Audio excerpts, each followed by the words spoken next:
শরীর শিউরে ওঠার মতো একটি ঘটনা। গভীর রাতে মুয়াজ্জিন মাইকে ঘোষণা দিচ্ছে, প্রিয় এলাকাবাসী ঘুম থেকে উঠুন, সেহেরি খান। পাশ ফিরে উঠতে যাব, তখন খেলাম বড় ধরনের একটা ধাক্কা। ঝাপসা আলোতে দেখলাম আমার মতো দেখতে পাশে একজন শুয়ে আছে। এইটা আবার কি? ভয়ে ভয়ে তাকে নাড়া দিলাম, দেখলাম অচেতন, কোনো কথা বলছে না। শরীরটা খুব ঠান্ডা। কিছুক্ষণ পরে মনে হলো ভদ্রলোক মারা গেছে। চিন্তা করলাম এই লাশটা এখানে এলো কিভাবে। আবার দেখতে পুরোপুরি আমার মতো। আমি অনেকক্ষণ চিৎকার করে সবাইকে ডাকার চেষ্টা করলাম, কিন্তু একই কেউ তো আসছে না। একটু পর দেখলাম বোন রুমের লাইটটা জ্বালালো এবং ওই লাশটার কাছে এসে বলল, ভাইয়া সেহেরি খাবি না? ফজর আজান তো দিয়ে দিবে। আমি তো পুরাই অবাক, এসব হচ্ছেটা কি। বোনের কাছে গিয়ে বললাম, ওই তোর কি মাথা খারাপ হয়ে গেছে? লাশটা রুমে আসলো কিভাবে? এটা কার লাশ? দেখলাম সে আমার কোনো কথাই শুনছে না। সে লাশটা ধরে অবাক হলো এবং চিৎকার করে উঠলো। মুহূর্তেই পাশের রুম থেকে আব্বু আম্মু আসলো। আম্মু ধপ করে খাটের পাশে বসে লাশটাকে ধরে ঝাঁকাতে লাগলো এবং চিৎকার করে বলতে লাগলো, বাবা কি হয়েছে তোর? কথা বলছিস না কেন? কথা বল বাবা, কথা বল। আম্মুর চিৎকারের আওয়াজে চাচা চাচি, ভাই ভাবি, কাজিনের সবাই এসে জড়ো হলো। লাশটা দেখে সবাই ইন্নালিল্লাহ পড়তে লাগলো।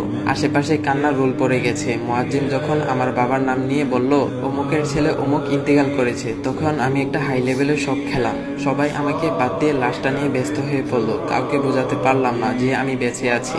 মনে হলো সবাই পাগল হয়ে গেছে। এক কাজিনকে খেপে গিয়ে একটা ধাক্কাও মেরেছি, কিন্তু দেখলাম সে বিন্দু পরিমাণ প্রতিবাদ করলো না। ফজরের পর লাশটা গোসল দেওয়ার ব্যবস্থা করা হলো। মুয়াজ্জিন সাহেব আরেকজনকে নিয়ে আসলেন গোসল দিতে। দুজন বলাবলি করতে লাগলো, আরে মৃত্যু কার কখন আসে বলা যায় না, এরকম তাগড়া মানুষ মারা যাবে কি ভেবেছিল? কাল বিকেলেই তো আমাদের সাথে হাসি মুখে কথা বললো। আমি লাশের পাশে দাঁড়িয়ে ওদের কথা শুনছিলাম। গোসল দেওয়ার পর কাফনের কাপড় পরিয়ে খাটের উপরে লাশটা রাখা হয়েছে। লাশটা ডাকবার জন্য মসজিদ থেকে কালো রঙের কাপড়টা আনা হলো। সবাই শেষবারের মতো লাশটাকে দেখার সুযোগ করে দেওয়া হলো। এখনো আমার কাছে সবকিছু পরিষ্কার না, কিছুই বুঝতে পারছি না আমি। বাসার আশেপাশে প্রচুর মানুষের ভিড়, আত্মীয় স্বজন, বন্ধু বান্ধব সবাই এসেছে লাশটাকে দেখতে। কত পরিচিত মানুষ কান্নাকাটি করছে, কিন্তু কাউকে বুঝাতে পারলাম না আমি মারা যাইনি, আমি বেঁচে আছি। এটা অন্য কারো লাশ, কেউ আমার কথা শুনতে পাচ্ছে না।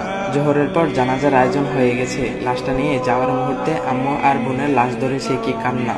অবাক ব্যাপার, একদিন আগেও ঠান্ডা সর্দি লেগেছিল, হালকা জ্বরও ছিল। 2 দিন যাবত ঠিক মতো নামাজ আদায় করতে পারছিলাম না, কিন্তু আজ কিছুই মনে হচ্ছে না। আমি পুরোপুরি সুস্থ আর শরীরটাও তোলার মতো হালকা মনে হচ্ছে। যাই হোক, লাশটা চৌরাস্তার ঈদগাহ মাঠে জানাজার জন্য নিয়ে যাওয়া হলো। ঈদগাহ মাঠে একটুও জায়গা ছিল না। বাবা হালকা একটু কথা বললো, পরে ইমাম সাহেব একটু বয়ান করে জানাজা পড়লেন। জানাজা শেষে লাশটা কবরস্থানে নিয়ে যাওয়া হলো। সেখানে গিয়ে দেখলাম দাদুর কবরের পাশে একটা কবর খনন করা হয়েছে। ঠিকঠাক ভাবে লাশটা দাফন করে সবাই আত্মার মাগফিরাতের জন্য দোয়া পড়তে লাগলো। মোনাজাত শেষে সবাই যার যার মতো চলে গেল, কিন্তু বাবা মা বসে থাকলেন। তাদেরকেও জোর করে নিয়ে যাওয়া হলো। অবশেষে আমার কাছে সবকিছু পরিষ্কার হতে লাগলো যে আমি আর এই জগতে নেই।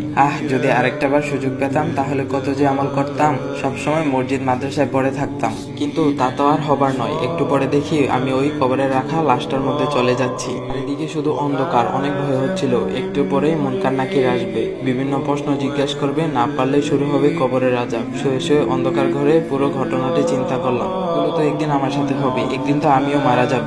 হঠাৎ শোয়া থেকে উঠে বসলাম। শরীরের প্রতিটা লোম দাঁড়িয়ে গেছে। প্রতিটা মানুষেরই এভাবে প্রতিদিন মৃত্যুকে স্মরণ করা উচিত। তাহলে আশা করা যায় গুনাহ থেকে মনকে বিরত রাখা যাবে এবং কবরের প্রস্তুতি নেওয়া যাবে।